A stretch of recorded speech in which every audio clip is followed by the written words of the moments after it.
Namaste, y'all. How's it going? This is Timothy the Tiger. Today we're going to discuss, is the juice worth the squeeze? Is it worthwhile dating the modern day woman? And I know that's very controversial, but it's an interesting video, and I think times have changed. Things are different. Even when today I'm 32, and things are drastically different than when I was 22 10 years ago.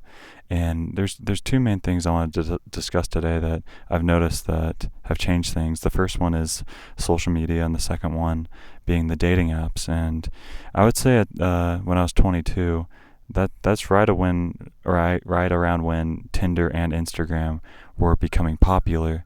But before that, there were no dating apps. People, like men and women, weren't using dating apps, and the only social media was really Facebook. People weren't really using anything else, and it just seemed like it was a lot easier to approach women, to date women, and nowadays it feels completely different. And I think a lot of it is women aren't going to like this, but I think a lot of women think they're better than what they really are. We probably have all seen those videos where, they all say they're 10s. And the thing is with these dating apps and the social media now, they get bombarded with attention. They get bombarded with validation. And I think it goes to their head a lot where they actually think they're a 10 when in actuality they're probably a 5, 6, or 7. I don't really like rating, but sometimes I don't even think 10s exist. I don't think that's a real thing. I'll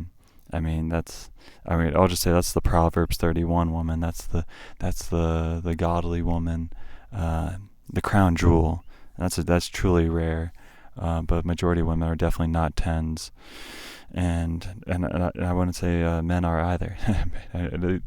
This isn't like a men versus women type of thing, but this is just my perspective as a male and just noticing the changes. And I also have a unique perspective because I practice celibacy as well, that I'm saving myself for marriage, and I'm not looking to rush into anything just because it's not worthwhile. And just observing and seeing just how promiscuous everyone is, and how quickly people leave one another. And yeah, it's just, I gotta be careful. I gotta protect my energy.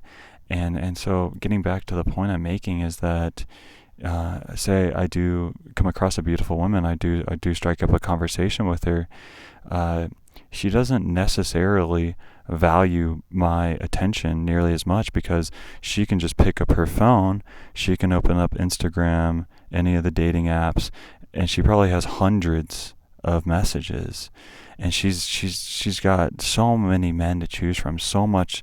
She's getting so much attention online through her phone that when there's a real life encounter, because I don't do the social media thing, I don't do the dating app thing. It's just not for me. I'm all natural. I just I'm going through the flow of this magical life, and if God has the one, just a beautiful godly girlfriend that will eventually be the mother of my children and my divine spiritual sweetheart, so be it. I'm not quite sure what God has in store for me, but I wouldn't be surprised by that. And I know I just got to be patient. And I'm just saying, looking around, it's that may not exist.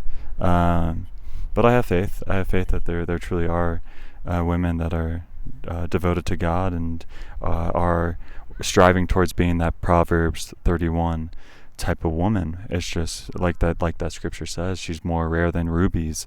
She's a diamond in the rough. And so that's kind of where I got my expectation. I'm like, that's what's worthwhile. That juice is worth the squeeze. That type of woman is worth my time. But I also realize that I personally have to arise to the occasion, and I have to be that equivalent type of godly man for God to gift me her as a spouse. And so that's what I'm working on doing. Long story short, being a protector and being a provider. And by a protector, I've been practicing martial arts. It's a very challenging, humbling experience, sometimes painful as well. But it's tapping into this masculine spiritual warrior that's in my soul.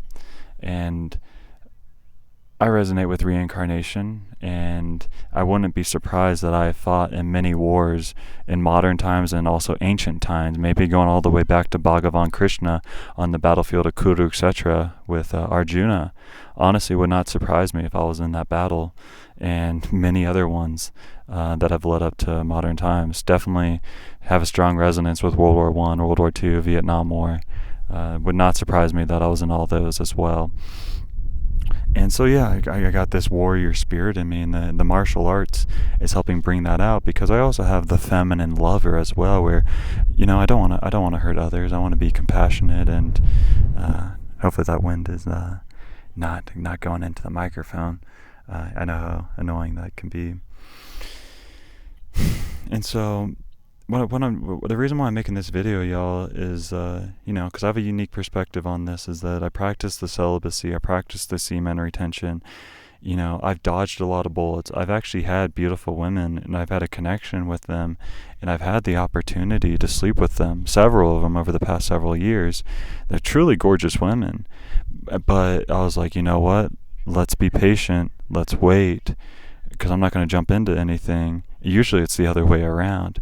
And just by being with them, I realized they were very promiscuous, and some of them got kind of frustrated that I wouldn't sleep with them, and that was a huge turnoff to me. And I realized that they were not wife material. Like if they couldn't wait just a few weeks, a month, they were just, they just couldn't wait that long. And that's how some of these women are. They're so promiscuous that they'll just jump into anyone's bed so quickly, and then they get their heart broken, and then they just do it all over again. I've seen it happen so many times, and I know about the spiritual, energetic effects of that, of being promiscuous, and the spiritual entities, the demons that are involved in that, and that's a part of the reason why I don't want to get involved. But also, I'm practicing semen retention as well. I got my life force, my essence, and I just don't want to give that out to anyone. And it's got to be a truly special woman. And I realized that whole act it's not necessarily for pleasure. The main purpose is for children, for having babies. And of course there is the spiritual tantric path as well, but I don't think many people actually truly know how to really do that. And I know it's not necessary for enlightenment either. I know that there are plenty of yogis and saints that have become enlightened on their own, solo, without doing tantric practices. If anything, to me it's like playing with fire. And I feel like most people just use it as, especially the people in the spiritual community, they just use it as an excuse to, just to have sex with each other. But they're like, oh, it's spiritual sex, it's tantra. And it's like, yeah, I don't think they really know what they're doing. But to each their own. I'm not against it. I'm just saying, I just think some people kind of use that as an excuse. They don't really know what they're doing. And like I said, it's not necessary either. You can achieve the exact same things solo, without another individual. But like I said, I'm not against it either. This video is sort of all over the place, and I have what you call ADHD. I actually think it's a gift.